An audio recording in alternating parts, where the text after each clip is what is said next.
Hi there. Are you somebody who finds that after you do constructive rest, or maybe you're in Shavasana at the end of your yoga practice, and you find that when you go to move to get up off the floor, everything starts to tighten, all that relaxation you had a minute ago, it's totally gone? Well, if so, friend, I wanted to talk to you today about how you can get up off the floor more comfortably. So if you're looking for that, this video is for you. Hi there, my name is Morgan Vriesden, and I'm the creator of Center Studio, where I teach people skills to feel more comfortable more often. And before I get started, friend, if you haven't already, make sure that you hit that subscribe button, you hit the notification bell. That way, anytime I make a video like this, you'll be the first to know about it. So today's video, I wanted to address how do we get up off the floor after we've done our constructive rest. So if you're somebody who says, wait a minute, Morgan, what's constructive rest? Don't worry, friend. I'll make sure to include a link in the comments below so that you can check out what is it and how can I do it. So both of those videos will be listed for you below. But for those of you who've been practicing it for a while and you find that, you know what, Morgan, I feel great. I get up to move, and then I feel like everything goes back to tightening, right? My muscles feel a little bit more tense. It doesn't feel so graceful and easy to get up. I just feel like, it's hard. Well, I wanted to show you the different ways that you could get up off of the floor today so that you can sort of apply that anytime you move to get out of your constructive rest. So that you don't just abandon everything you've done on the ground, but that then you get up with more mindfulness and you can start to segue that transition into your everyday life. Because essentially, friends, the idea is that the more you do constructive rest, the more you can access it when you're in your daily life. Like when you're doing your routine and you're interacting with people, that you sort of have that sense of calm and ease in your muscles and in your body so that you can feel like that more often, okay? So I'm gonna be sharing that with you right now. So you've just spent the last 10 or 15 minutes in this constructive rest position, and hopefully as you've been here, your muscles have begun to relax, your muscles have begun to let go, and then hopefully you know that you're sort of at that time where it's, you're ready to get up off the floor, it's time to transition into the upright, and hopefully you just don't fling yourself up to get off the floor. Hopefully you say to yourself, okay, let's take into consideration how am I going to move so that I can keep all of the wonderful feelings in my body that I've just spent the last several minutes trying to cultivate, right? So after your constructive rest, you've relaxed all your muscles. Let's not get rid of that. Okay, so from here, I'm going to suggest your eyes are up towards the ceiling and you're nice and relaxed. And then the first thing you're going to do is just use your eyes to look to the direction that you're moving. So in my case, I'm going to turn towards the camera so that you guys can see this. So I'll just use my eyes only till they hit the peripheral. So like this is as far as my eyes can go. And I'm looking to the side and I know I'm going to turn to my right. But the first thing I want to do is allow my neck muscles to free. So if my neck is tight, I can't move my head, right? That's the hope, is that we only move our heads once our neck muscles are relaxed. So your neck muscle is hopefully, as you've been on this, floor, or your head is resting on these books, that your head is like wobbly, wobbly, wobbly, wobbly, wobbly. So as your eyes move, right? My eyes are to the side. Now I can just move my head to the side, like bloop, it just moves. And it's easy and it's free and the neck is nice and relaxed. And also something to be mindful of, friends, is sometimes my students will have their books closer to their shoulders. So I'll show you a little bit like this, where they're kind of touching. You want to avoid that. Have just the crown of your head be underneath your books so that your neck muscles are completely free of anything touching them, okay? So your eyes have begun the movement, and then your head follows to the side, okay? And once your head is over to the side, okay, you're still noticing your breath, you're breathing easy, you haven't prepared yourself to get up, you just think, oh, I'm going to enjoy getting up, and I'm going to feel like this constructive rest is continuing, even though I'm going to come to stand in a moment, okay? Once we're here, the arm towards the direction that you're moving is going to come out.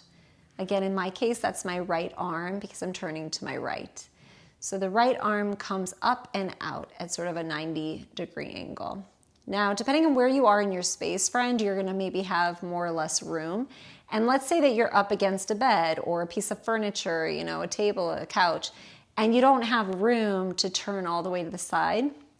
One thing I recommend is shifting your pelvis in the opposite direction you're about to turn. So what I mean by that is that my pelvis will shift to the left because I'm going to turn to my right, okay?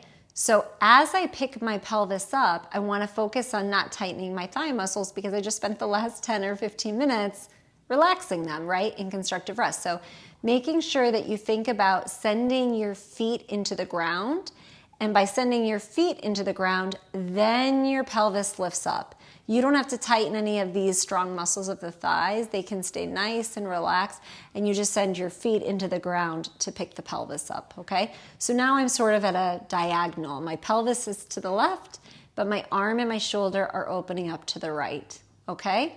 From here, I bring my feet together. So now I'm even more at a diagonal. My feet are together with my knees and my hips and my pelvis, and then my arm again is to the right. And then I let my knees drop. So again, we're kind of breaking up the movement over the course of time as I get up so that it's more bite-sized. It's not just throwing my body to the side and getting up.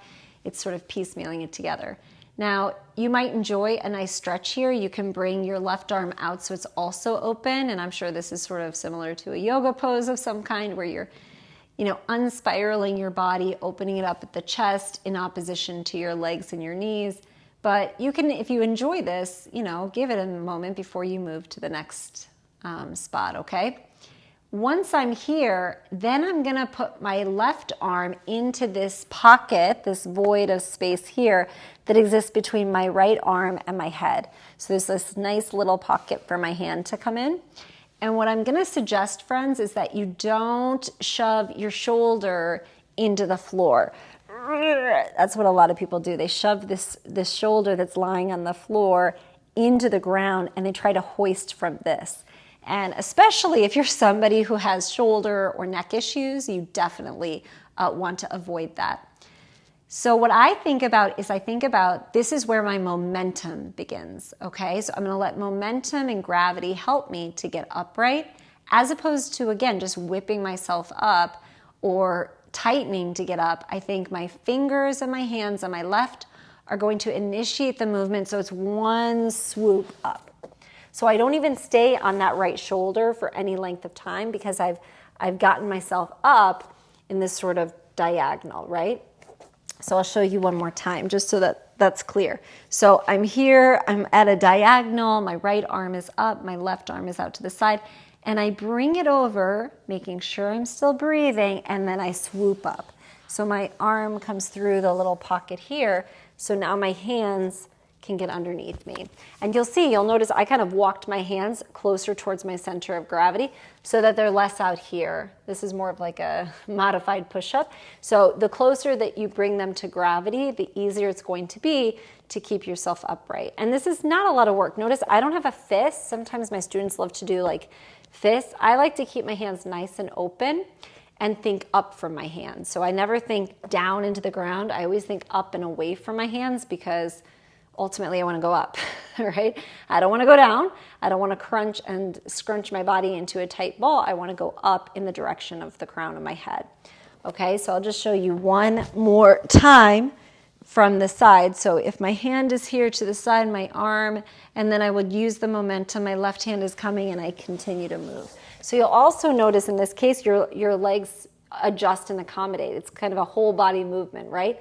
So I walk my hands up. At this point, some of you might say, uh-oh, she's gonna get on her knees and my knees hurt. I'm somebody who has difficulty with my knees. And if that's the case for you, friend, I'm gonna suggest that you grab a blanket, okay? So have either like a blanket or, a pillow or something, a pad or something next to you that you can put on the ground so that you have a little bit more support and it's a softer cushion for your knees, okay? Because you ultimately don't want to put a lot of pressure, especially on a firmer surface, which I suggest people do constructive rest on a firmer surface, but give yourself a blanket or something so that as I'm up here, I grab my blanket, I put it underneath, and now I can shift my knee to the blanket. So my knee is going to go on the blanket.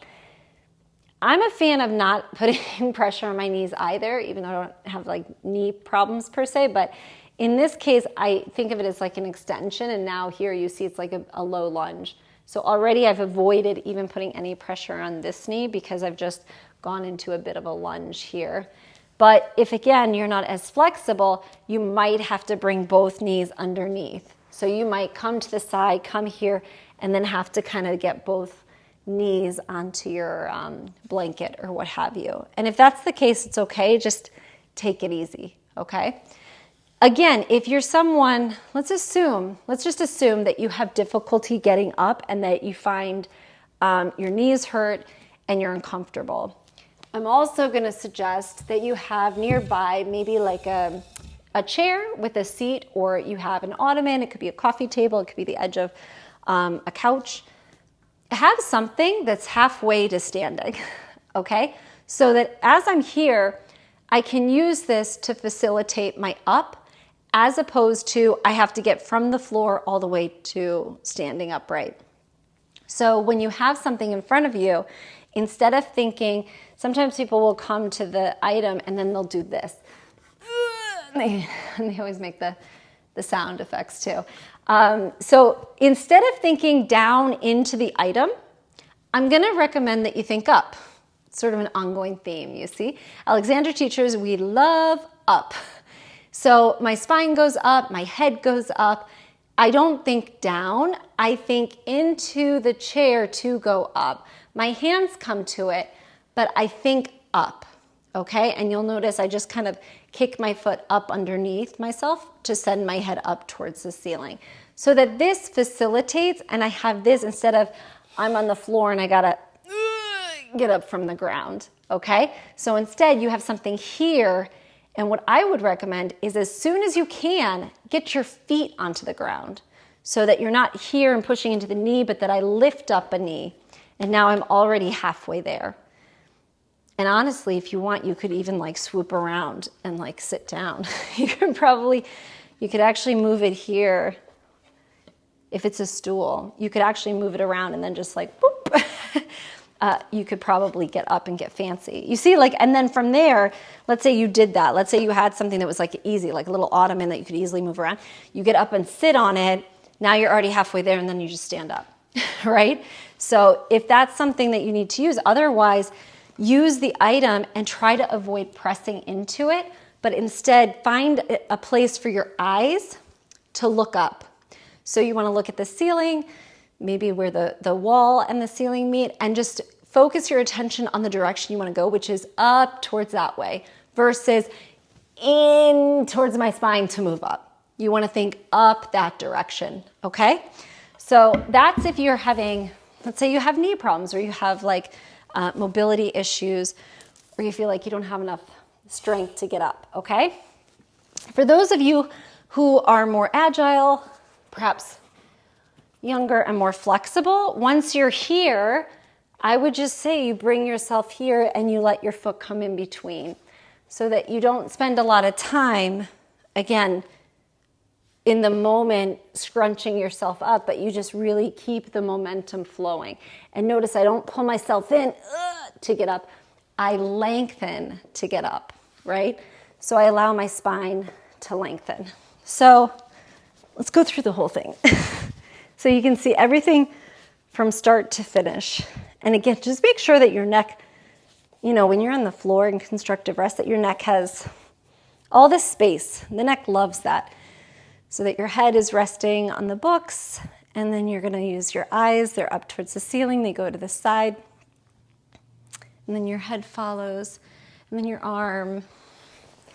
And then you can come up like this, and you can come up like that to go up, okay? So hopefully you are seeing this video and you're seeing how you can sort of piecemeal it together. So I'm not going all the way up because of the video, but maybe I can edit this so you can see that. Because once you get up, you want to go all the way up towards the top. Let me do that. So one last time, just to show you from on the floor all the way to upright. My eyes are facing the ceiling. I'm going to let my eyes lead to the right. Then my neck is freeing so that my head can fall to the right. I let my legs be nice and loose and open. I send my energy into the floor to pick up my pelvis and shift slightly to the other side, bringing my feet together. My arms opening and my legs drop. My hand comes on to the other side and I bring myself in this direction. I use that momentum to keep it moving. I look up where I'm going and then I go up. So always leading with the eyes. So once you're here, and even let's say that you want to stop. Let's say that you get yourself to the side, you've walked yourself up, okay? And you do want to get to both of your knees. That's fine. But then as you bring your foot underneath you, keep your spine lengthening. So always using your eyes to lead the movement. Eyes are going to see something, head is going to follow, and your whole body is going to go along with it, okay? So as you can see, if you just get up off the floor, chances are you're doing it unconsciously. You're going to be moving quickly, not really thinking about it. Maybe you tighten, maybe you hold your breath.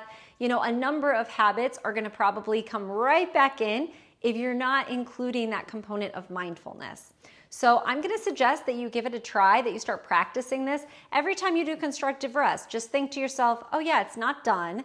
Morgan said that as I continue to move and to transition into upright, I should be a little bit more conscious about how I'm moving.